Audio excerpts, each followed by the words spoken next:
Hi everybody, thank you for joining me today. It's Dr. Sarah, and today I'm going to continue with the previous topic from my other video on the popular antioxidant NAC, which is otherwise known as N-acetylcysteine, and how it can support mental health, and kind of review the many considerations for optimizing brain functioning. So last week, I started my review of this famous antioxidant, and I discussed how NAC is used in conventional medicine to prevent the toxic effects of acetaminophen, aka Tylenol overdose on the liver. And this is through the role that it plays in preventing oxidative stress from causing cellular damage that can occur when a lot of excess and hungry free radicals are trying to gobble up some electrons from various atoms in our bodies. And if you want to hear me ungeek what all of that means and what oxidative stress is, there will be a link in this video for you to go back and watch the previous video, because I review its main role as an antioxidant and why this is important for health. I also discuss some of the pitfalls and caveats with supplement studies and why things can be confusing and conflicting when we're reading various media headlines. So that is also pertinent to today's discussion. What I wanted to speak about with NAC is its many different functions, specifically focusing on its use in psychiatric disorders. Now, in another recent blog, I highlighted some other areas where it's shown to support respiratory, reproductive, immune, and emotional health in clinical trials. Again, I will link to that if you want more resources and references on those uses for NAC. But here, I really wanted to discuss its role with brain health, because even though I've written previous articles and it is my deep belief that there's no way that we can medicate away any brain disorder or emotion with a simple pill, I am intrigued with this supplement's promising preliminary evidence, because it's low cost and it's a low risk intervention, and it seems to be pretty effective. This is very appealing related to our current mental health crisis. According to recent health statistic, 1 in 5 adults suffer yearly from mental health issues, and many are not seeking or getting the proper treatment. And to complicate matters, this is an area in healthcare that is fraught with high degrees of stigmatization, which in itself is damaging emotionally and physically, misperceptions, and controversies in treatment. So a major plus of a natural product is that it has a potential to impact more than just one area of wellness, whereas drugs are manufactured to manipulate a specific part of your biochemistry. Natural products typically focus on more than one mechanism of action, and this can produce a lot of side benefits versus side effects, right? Because what it's doing is it's actually supporting the body system versus manipulating the body to act in a certain way, which does have its place for certain medications in psychiatry and in other applications. But this makes it beneficial in a means of supporting mental health as well as supplementing, no pun intended, as an adjunct to traditional or conventional interventions. So how does it work? Well, again, it works by more than one mechanism, and there are several theories. We never really know for sure how something really works. It's based on a lot of cellular studies and then results from clinical trials. But what research is saying is that there's 3 main mechanisms. The first is downregulation of the part of the brain that's actually associated with addiction. Called the nucleus accumbens, and I'm going to throw some fancy words at you, but basically it's through the cysteine glutamate exchange system, and it results in extracellular glutamate and regulation of dopamine release. That was to impress my colleagues but for most people, they just need to know that two brain signaling molecules that are linked to addiction and how the brain functions are modulated with NAC. It's also due to the way that NAC affects glutathione and acts on oxidative stress. This is helpful for the brain, right? We don't want our brain to be overly stressed by free radicals. And it's also been shown to decrease inflammatory mediators. Now, there's been studies about how inflammation can play a role in brain health. Now, there was a 2009 review article that I referenced in the accompanying post that I wrote or blog about this topic, that the authors reiterate my belief that there's many positive implications in the fact that NAC can be targeting various pathways that are common across different psychiatric disorders. And they also discuss the limitations of the current classification system of mental illness, which tries to fit one diagnosis into a single neatly fit category. And as I discuss later on the different factors related to brain health, we'll see how that's not necessarily the most ideal situation when we're trying to treat emotional and psychological disorders. So how effective is NAC for brain health? So the bottom line is, with these various mechanisms, has it been studied in clinical trials? And as I said in the beginning, it's pretty impressive. It has a lot of potential. There has been some clinical trials, and overall, it's pretty safe. Now, there's some limitations in trials with NAC to take into consideration, and we take into consideration the positive and the negatives with any clinical trial, right? Last time, as I said, I went over some of the biases that are implicit in supplement studies, such as not accounting for baseline measurements, not taking a pure source, suboptimal dosing, not having the appropriate population where the actual modality fits. So those are some things to consider with supplement trials. As far as with NAC, they did find individual variations in oxidative stress may impact the appropriateness of the treatment and the efficacy, specifically in a review I saw on using it for schizophrenia symptoms. And they found that those with depleted glutathione actually were the subtype of patients that responded favorably. So it makes sense, right? So a schizophrenic has oxidative stress. If you give their body something that's going to help bring that back into balance, their brain is going to be more balanced and most likely show less symptoms.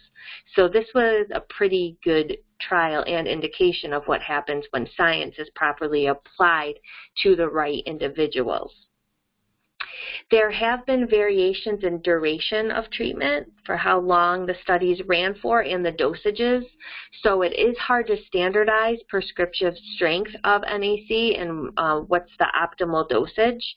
They've also had studies where they co-administer other therapies at the same time, so it's kind of harder to weed out its true effectiveness in some of these studies. And as with everything in clinical trials in general, drug trials, any clinical trial, more long-term studies are needed. So regarding the last point, I was listening to a webinar on pandas. Now, medical language always has these acronyms because they like to use really long words and it just takes way too much time. So PANDAS actually stands for Pediatric Autoimmune Neuropsychiatric Disorders Associated with Streptococcal Infections. Basically, this is a issue where the brain is kind of getting attacked, the immune system of the brain from a viral or from a streptococcal infection, and it causes an array of different psychiatric issues, from OCD to temper issues, tics, all various it can run a psychological spectrum. But this doctor that specialized in this pandas, stated that NAC did have efficacy in the population she was using it for, but it worked really well in the beginning and then it didn't. And this was due to the fact that every time she found out that every time NAC was opened, it was exposed to oxygen, and that means it could easily become oxidized, right, because it affects oxidative stress. So due to this factor, it was suggested to take NAC in liposomal form, or if not available, to refresh the bottle consistently. So that's something to keep in mind if you know or you're a doctor and you use it and initially it works really well and then you're trying to figure out why it doesn't. That was a little clinical pearl that I wasn't aware of. I linked in my article to a pretty decent literature review of NAC, and the author goes through more of the studies. I listed a lot of sources. They have additional sources and resources for docs that are interested or just for the curious fellow geeks like me. So far we've learned that NAC has various mechanisms for the brain that can support harmony and balance in psychology, that it affects different pathways which can have beneficial side benefits. We've looked at some of the caveats in trials, and again I've reiterated how important it is to actually use the right intervention for the right person, not just try to fit a person into what a supplement does. It's a big no-no, right? There's a lot of that on the blogosphere today as people are touting, the miracle of this supplement or another, and everybody and their brother and their dog is taking it. And if you want to hear me go on a rant for weeks and weeks about that, you can check out my CBD oil series. Not that these supplements don't have their place and are effective, but we need to use them when as needed, if needed, and in context with the individual. So that being said, let's look at some cautions with NAC. So there's specific cautions to consider with anything, and with NAC we want to look again at biochemical individuality, meaning everybody has their own unique set of factors that affect how their body runs, whether it be from lifestyle, things they were exposed to currently or in the past, emotional issues, and genetic variations in their DNA. These genetic variations, otherwise known as single nucleotide polymorphisms, are prevalent in the whole population. And they can affect how our body processes different things, how fast, how slow, and these can have effects on various functioning of our cells and our health. Not to the extent of, say, a genetic mutation, which actually causes a disease. These are more related to a health span versus then a disease. So one of the things with NAC is people who have a genetic variation in the efficiency of sulfur metabolism, specifically an enzyme known as cystathionine beta synthase. I call it CBS. Not the drugstore CVS, but CB as in bear S. And this causes the body to have a hard time to break down cysteine and sulfur sources. Other causes of issues with sulfur utilization can also cause some not so comfy symptoms with someone that might use NAC. These are related to suboptimal methylation, bacterial overgrowth in the small bowel, and issues with detoxification. These all affect how sulfur is metabolized and what the byproducts will be produced of the sulfur metabolism.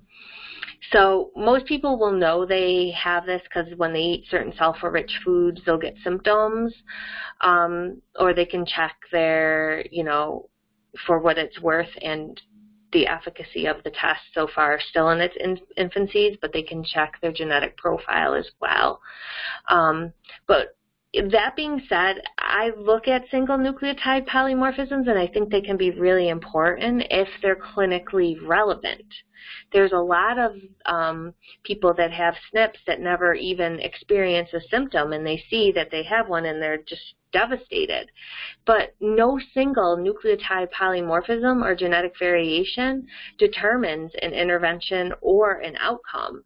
It's the interaction between lifestyle and how that gene functions. So please remember to take the context of that SNP and that gene and how it interplays with lifestyle, emotions, and environment. Don't go messing with your healthcare regimen solely based on your SNPs. Let's just put it that way. There's not enough evidence to do that. And it could potentially be harmful because we still don't have all the information yet. All right, so that's the first precaution, sulfur utilization issues and genetic variations and efficiency of sulfur metabolism. The second is just to keep in mind is even though NAC is hitting more than one mechanism, most often you're going to need more than that, and nothing can replace psychological support. So, for example, exposure and response prevention, which is a form of cognitive behavior therapy, is a gold standard treatment for obsessive compulsive disorder. And they found that to be just as effective as medication. And so you don't want to replace something that's actually working with a pill when they show that, you want to retrain your brain how to work. A supplement may be able to help this process go more smoothly and easily. There are many, many factors involved in brain health. And just to kind of go through that, I'm going to name just a few that I had reported in a previous article. Some of these are things we already discussed with NAC: inflammation, oxidative stress, genetic variations. Other genetic variations are MTHFR, dopamine, serotonin variations, nutrition and assimilation, how the person body is handling different nutrients, such as a cerebral folate deficiency can affect mental health. Dietary triggers, mitochondrial dysfunctions and imbalances, or mitochondria are very prevalent in our brain. So if someone has issues with how their cell is running, their energy, they're going to want to look at how that also affects their brain. Hormonal imbalance affects our brains. We know that different hormones are linked to different neurotransmitters.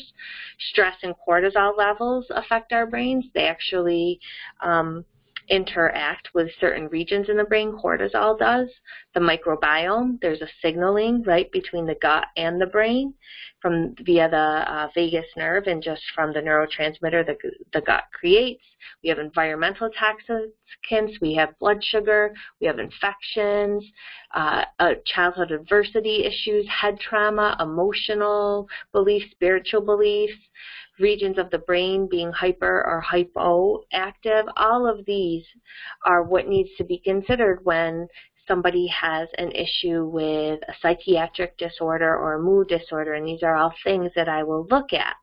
So if that isn't enough to get your head spinning and going screaming the other way with any decision to make if you should use NAC or not, let me break it down for you. When would you use it? Let me tell you how I would use it for some of my clients, or how I would suggest that they use it in conjunction, safety first with their primary care provider, okaying the regime, and using the highest quality and standardized supplements. If someone has a history of addictive tendencies, inflammatory markers, emotional issues, history of head trauma, and exposed to environmental toxins without a sulfur issue, I'm going to be thinking of NAC. So see how that all comes together? And then we might do, some other questioning to see if it's the appropriate supplement for them. I've had a couple people ask me since I did NAC why they weren't on it, and I kind of went through some caveats about that. Some of them were sulfur metabolism issues, and some of them just, we were doing other things that were working, and it wasn't the first hit. There was something that hit better. So your doctor or somebody really well-versed in how to apply this can be helpful for you. And you ultimately are your own best doctor. You know your body best. But it's also important to remember that you don't have to do it alone, and especially with mental health issues and psychiatric disorders, it's really important to get help and people that can kind of support you through the process and to not do it alone, because support is very important with this, and also ending stigmatization. So I think this is pretty cool to look at how we can use natural support and how an antioxidant, I could show you how what is known as an antioxidant in the natural world actually can be used for brain health. Who thought? Now, I want to come back on this topic specifically with looking at essential oils, one of my favorite topics in natural health care. And I'm going to discuss how they modulate specifically neurotransmitters or brain signals in our brain. I've gone through essential oils for emotional health and mental health in the past in a lot of different ways, but NAC kind of inspired me to go a little deeper and to look more at the biochemistry, because we're at a bridge now with conventional and integrative medicine. And if we can speak the same language, that's going to, I think, help us be able to integrate better what most people are already doing anyways and not even telling their conventional doctors, which is the use of supplements and natural products. So for safety reasons and just for kind of everybody batting on the same team to help clients and their patients, I thought I would dive into this deeper. So I hope you enjoyed it.